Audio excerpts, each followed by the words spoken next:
Well, look at Jon Jones. Jon Jones is a great example. Curl, nothing. Jon Jones is one of Al's not like that at all with his girl. Al is like an amazing guy to his girl and everything.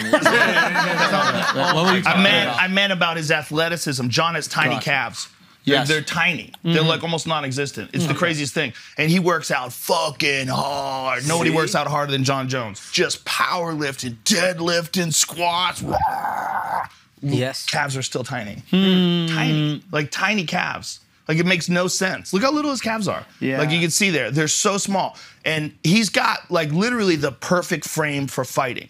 Because he only has muscle where he needs it. He's got shoulders. He's got arms. Yeah, he's got the calf He's muscle. got thighs. He doesn't need his calves. He's so long. It's like he's designed in a lab. Like, if you wanted to design a perfect, like, physique for fighting, I think it's Jon Jones. And he's a master at distance. He's the best at using this gift that he has, which is being very tall for the weight class, is incredible, like, for keeping a guy away from you. You think if he fought Ngannou, he'd win? You never know, you know? I mean, Jon Jones is a tough guy to bet against, but he's never really fought a heavyweight. He's trained with heavyweights for sure. You know, And now when the you get a distance guy is like mitigated, Ngannou, too. Ngannou has the nuclear option on any person that lives. Any person that lives, if Ngannou, boom! Yeah. If he catches you with one of those ones that he hit Rosenstrike with, or that he knocked out Stipe with, or the Alistair Overeem left hook, Yeah. that Alistair Overeem one was one of the most disturbing punches I've ever seen a guy get hit with, because he was off before, like, he went to the ground. He got shut off immediately, and his head went almost all the way back. Like, right? Slam, then came back. And then he hit him with a hammer fist. Yeah, but I when mean, he his was on- head went back while he was standing Yeah. up. Yeah. Like, pull that video up. Watch this. Oh, Jesus Christ. Fuck me. Bro. Yeah. And that guy he did that to, that's Alistair Overeem. Yeah. Like, that's a big guy. Like, Alistair Overeem is the former K1 Grand Prix champion. Alistair Overeem was the Strikeforce heavyweight champion. Alistair Overeem is a fucking savage. Yeah. He's really good. So for Francis to do that to Alistair Overeem, I mean, Alistair Overeem is one of the most dedicated strikers. Fuck. You want to see how good Alistair Overeem is? Pull up Alistair Overeem versus Brock Lesnar. Sound Bro, Marcus this was sweating back right when now. they were... Marcus do has this, done Jamie? as much Come on, Googling Jamie. Bro, how did this Jamie fast do this? ever. They were doing a smell test back then for steroids. That's all they did. They're like, yeah, you're good. Everybody passed. It's so ridiculous. When you look at Brock Lesnar and he's standing right next to, like, look at the two of them. these guys. How the fuck did he pass anything? They used to call him Ubereem back then because, like, he wasn't like a real person. Yeah. He was like a comic book superhero. Yeah. His physique was perfect, and his kickboxing skills, world class, dude. I mean, K1 Grand Prix champion. When they didn't test, or when they tested very lightly, Alistair was running the show. Yeah. I would have loved to see what happened if they just, like, was testing.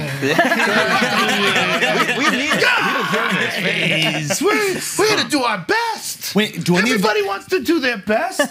do any of the other organizations not test? The bare knuckle Yes. shit, they're not testing, right? I don't know how they test. They test depending upon the commission. Like, some commissions are very strict. Like, you can't pull any funny business in Nevada. Nevada's got it down pat. They're the best athletic commission. They do the most big-time fights. They have everything smooth and polished. Yeah. But some commissions are wild. Yeah. Like Michael Bisping got passed With one multiple eye, right? times with one eye. Yeah. Like, how could they be doing a good job? How is that possible? Who the fuck let him do that? I mean, all respect and props to Michael Bisping, because when people talk about toughness, toughness, like, to what extent? What about a guy who loses an eye and then doesn't tell anybody because he wants to keep fighting and wins 10 fights plus the world title with one fucking eye? Yeah. That's crazy. I don't want to tell a guy who can't do that. Yeah. You know what I'm saying? It's like, I don't want you to do that, Yeah. but I don't want to tell a guy who can't do that. Hey, why is it that when guys get knocked out, they get chinny? Well, Chuck Liddell told me that it's because your brain is trying to protect you because it knows you're too tough and you're going to take more shots. And it knows those shots are damaging you. So instead of letting you just be tough and take it, your brain, after you've been shut off a few times, just lets you go out quicker. And do they know the amount of times? No one knows, because it varies. Some people, you could also catch someone at a point in their career where they've been concussed, and then maybe they've been concussed at the gym, and then they get knocked out 1 or 2 times that year, and it's a real problem. But then they take time off, and they come back, and they're good. So it's like, is it that they're getting damaged a lot in training too? Or maybe they've lost a step. Are they coming into a fight damaged? Yeah. Because sometimes guys come into fights, like Schaub talked about that back when he was training with all those guys in Colorado.